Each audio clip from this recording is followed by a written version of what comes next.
சாப்பாடு சரியாக கிடையாது. இதெல்லாம் யோசனை பண்ணி உடம்புல ஸ்ட்ரென்த்தே கிடையாது. காலை எழுந்துச்சுன்னா இடுப்பு வலிக்கும், முட்டிங்க வலிக்கும். இப்போ என் மேலே பழிப்படுது இப்போன்றது இல்லை. ஃபஸ்ட்டு ஒரு வாட்டி என் மேலே பழி தான். வேலை வெட்டிக்கு போல் ஸ்கூட்டிக்கிறான், ஃப்ரெண்டுங்க கூட சுற்றுறான். எவ்வளோ ஃப்ரெண்டுங்க.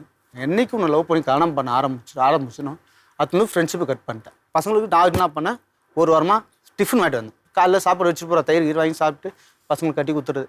நைட்டில் மட்டும் 100 ரூபாய்க்கு இட்லி வாங்கிட்டு போனால் நான் ஒரு 3 இட்லி, இந்த பாப்பா ஒரு 3 இட்லி, அவர் 3 இட்லி. இவ வந்து அவங்க ஆயா வீட்டில் சாப்பிட்ருவா. பெரியவ பக்கத்துல இருக்கா? பக்கத்துலேயே தான் வீடு, அவங்க அம்மா வீடு. அது ஏன் அவன் மட்டும் ஆயா வீட்டுக்கு போறா? அவங்கள ரொம்ப சின்ன வயசுலேருந்து நான் 1 வயசு இருக்கும்போது அவங்கள வீட்டு ஒரே ஒரு பொண்ணு நான் கட்டின்னு வந்துட்டேன்.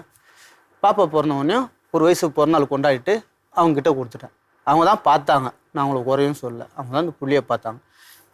அதுக்கப்புறம் கொஞ்சம் பெருசாக வந்துடுச்சு புள்ள. படிக்கலாம் போவோம். புள்ள என்கிட்ட வந்து ஏஜ் அட்டன் பண்ணோன்னே எங்கள் அப்பா கூட வந்துட்டோம். அவங்க அம்மாட்ட எல்லாம் சொல்லியா நீங்க இந்த பிரச்சனையை? என் ஒய்ஃபை நான் அடிக்கணும்னு வச்சுக்கா, நீங்கள் கோச்சின் அம்மா வீட்டுக்கு போகிறீங்கன்னு வச்சுக்கா, அவங்க நான் ஃபோன் பண்ணி கேட்கணுமா கேட்கக்கூடாது, எதுக்கடா என் பொண்ணு கோச்சின் வந்தால் வர்ற இது பண்ணுறேன்ட்டு கேட்பாங்க. அவன் போயிட்டான்னு வச்சுக்கா, அவன் என்ன சொல்கிறாளோ அது மட்டும் தான் கேட்பாங்க.